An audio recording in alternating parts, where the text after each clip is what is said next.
আদায় করবে। সেটা হলো 7.5 তোলা স্বর্ণ যদি হয় তাহলে 2.5%। কত? বুঝেন না সবাই? কত? 2.5% টাকা, 2.5% স্বর্ণ দিলেও দিতে পারেন, টাকা দিলেও দিতে পারেন। 2.5% হিসাব করে এটা গরিবের হক দিয়ে দিতে হবে। যদি না দেন হাসরের মাঠে ধরবে কে?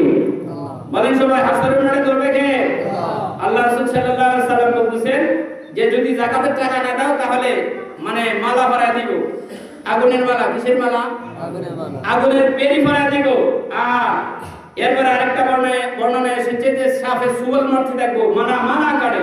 বলতেছে ওই যে তুমি সম্পদ যে করছিলে, এই সম্পদের আজকে আমি যাকাতের টাকা এরকম ভাবে এক একটা সুবল মারতে থাকবো আর এগুলা বলতে থাকবো। বলে নাউজুবিল্লাহ। সমান হাজিরিন, তাহলে স্বর্ণ রূপা এগুলা 2.5% হিসাব করে আপনার যাকাত আদায় করতে হবে।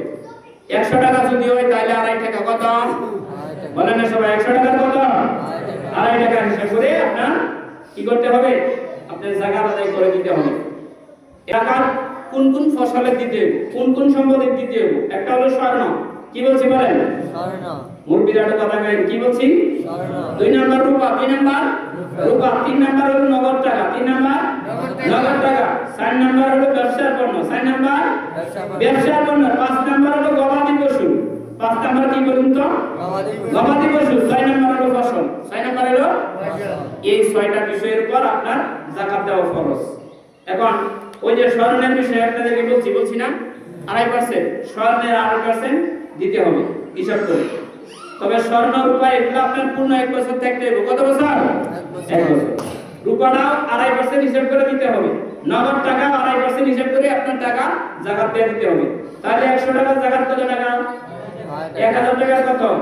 25 টাকা। কত? 25 টাকা। 1 লক্ষ টাকার কত? 2.500 টাকা। আর মুরগি না কথা না, 1 লক্ষ টাকার কত? 2.500। 1 কোটি টাকার কত?